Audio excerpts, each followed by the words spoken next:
Good evening. Welcome to the State of Business on our television with me, Kavishka Pereira. Let's take a look at today's headlines. New national program to combat drug smuggling to be introduced tomorrow. Budget proposal for 2019 presented in Parliament today. News in detail.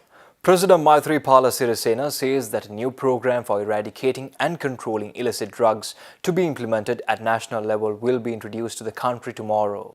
President Sirisena made these remarks addressing the inaugural ceremony of the Summit of Experts on Eradicating Illegal Drug Smuggling by using scientific methods held at the water's edge in Battaramulla. The president further stated that the new program will be carried out in coordination with the Triforces, Police, Coast Guard and Customs. Speaking on the program to control illicit liquor in villages, the president instructed the Inspector General of Police to complete the program to eradicate the illicit liquor in rural areas by next Vesak full moon Poya day. The president also said that the work of the special authority established under its guidance for the rehabilitation of drug addicts will commence its work within the next 3 months. The Summit of Experts focuses on the use of broadly and coordinated scientific methods for the elimination and prevention of illegal drug trafficking. Scientists, intellectuals and policymakers from different countries are participating in this summit, and the National Dangerous Drug Control Board is organizing the summit, which will continue tomorrow.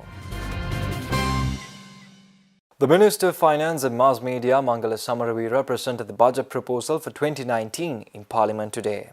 During the presentation, Minister Samaravira expressed the following. Mr. Speaker, the government believes in growth led by private enterprise, by free enterprise, and this is the concept of Enterprise Sri Lanka that was introduced by me in the previous budget. However, by private enterprise, what I mean is the genuine entrepreneur who uses his ingenuity to compete in a fair market, the small and mid-sized businessmen that embody the spirit of Sri Lankan trade and commerce, and the Sri Lankan companies that compete on the global stage and win. There is also other segment of the private sector which is averse to competition and fair markets. The beneficiaries of a crony capitalist system that thrived as a kleptocracy, which enriched those connected to the previous regime. These companies grew rich from the rents from walls of tariff, protection by driving up cost of 20 million citizens. They benefited from inflated government contracts, the cost of which are still being paid off today. Some of these oligarchs yearn for the return of a dictatorship.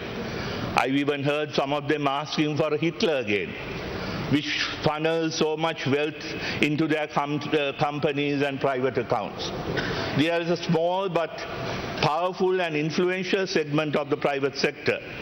This is not the private sector that we want to see as the engine of economic growth, but it is, I must say, is a vestige of a bygone era which will never return again.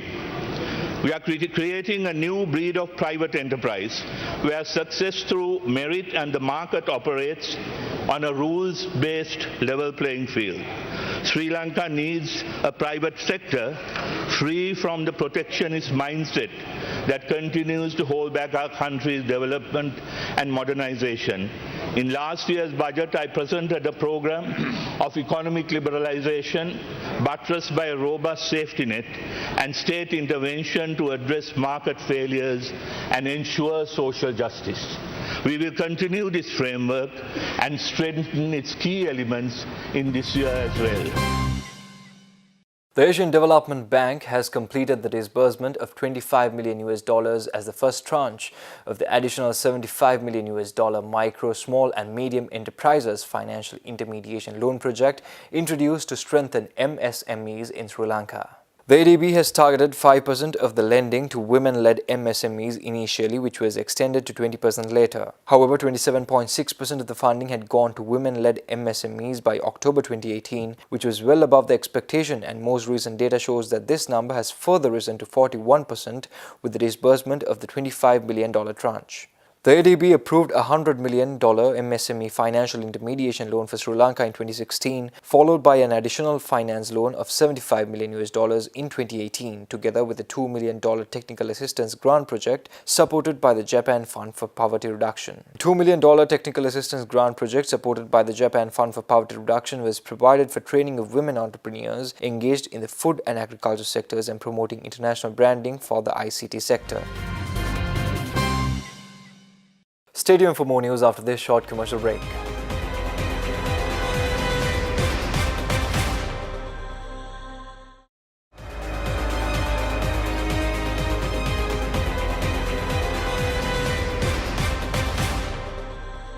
Welcome back. Speaking at the 34th CEU Network Forum organized by Art Television, Minister of Megapolis and Western Development Partli Champi Ranawaka expressed the following regarding development projects implemented by the Ministry of Megapolis and Western Development. In and around Bere, we called it Central Business District. We have cleared all the shanties. Now we are developing the entire Bere Lake area as a Central Business District. And Aero City, close to the Katunayaka International Airport. We have already acquired the land belongs to the Radio Ceylon or the Sri Lanka Radio. And Maritime City from Kallupiti to Dehiwala. We are now doing the feasibility study and the EIA by NARA. We hope that by the end of this year, we can start this Maritime City as well. And logistic corridor between the port and airport close to the Kerawalapiti area. Already there are 4 or 5 institutions having their logistic base there. And more importantly, the tech city close to the outer periphery expressway network from Homagama to Malambe, where we are trying to develop a new city and new education centers, incubation centers, and also kind of a new place to facilitate new startups. They are in nanotechnology, biotechnology, space technology, gene technology, artificial intelligence and things like that. And close to it, we have already acquired another thing for the industrial development in foreign area and one there in Mirigama, 2 industrial cities. And we are now putting up new buildings to relocate all the government buildings except the financially related things here in Colombo City to the Battaramulla area. We called it administrative city in and around the parliament. And 2 tourism zones, some forest city close to the Badurali area, close to Singaraja, and plantation type of city there in Avisavel, and transport sector to modernize our public transport sector and the solid waste management. Elaborating further, the minister expressed the following on development of public transport. This is a famous quote by Enrique Peñalosa, a former mayor of Bogota, the globally renowned pioneering personality in public transport reforms. But he said, a developed country is not a place where the poor use private cars, but rather a place where even the rich use public transport. That means the buses and railways. This is pretty much our shared vision in public transport reform and in congestion control. It was with this philosophy in mind that we took the initiative to introduce the light rail transit system for Colombo City, and it has been approved by the cabinet a couple of weeks ago and scheduled to be operational in 2024. The other important initiatives there in the bus sector, we are trying to introduce a bus rapid transport system plus IoT, the internet type of things, control transport system. We call it Sahasara system. And also the multimodal transport hub. One is going to open very soon there in Kaduwela. Other one is there in under construction there in Kadawatha, an 18-mile post in Katunayaka. And we have outsourced to develop a kind of a multimodal transport hub for a foreign developer there in Battaramulla. And we are now relocating the Mani Market to the Paliagod area so that we can develop a main multimodal hub there in Peta area. Elaborating further, the minister expressed the following on solid waste management project in Puttalam. And in the meantime, we are preparing a sanitary landfill at Aruvakkaru, Puttalam. I am very thankful to the construction company and our project team. First phase has already been completed. Now you can accept 600 metric tons of waste per day there in Aruvakkaru from 15th March. We are ready to accept any kind of waste there in Aruvakkaru from 15th March this year. And by December, we will be able to open up another 600 metric tons with the rail network connecting Kalaniya transfer station to the Aruvakkaru landfill site.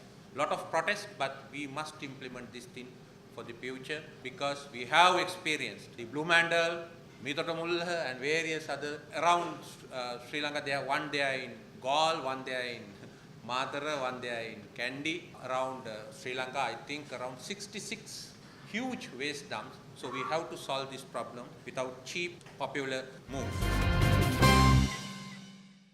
Stay tuned for stock updates after this short commercial break.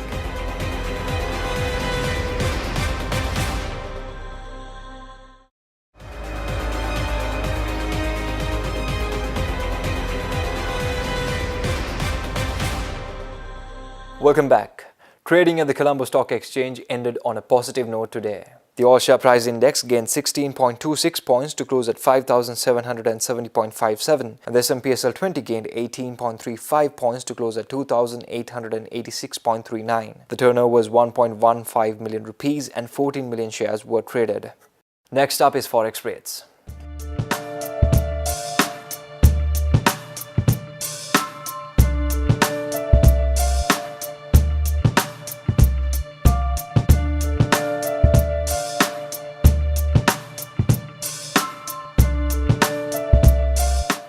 Well, that's the wrap of the bulletin for the day. Signing off with a promise for tomorrow with nothing but the latest. Thank you and good night.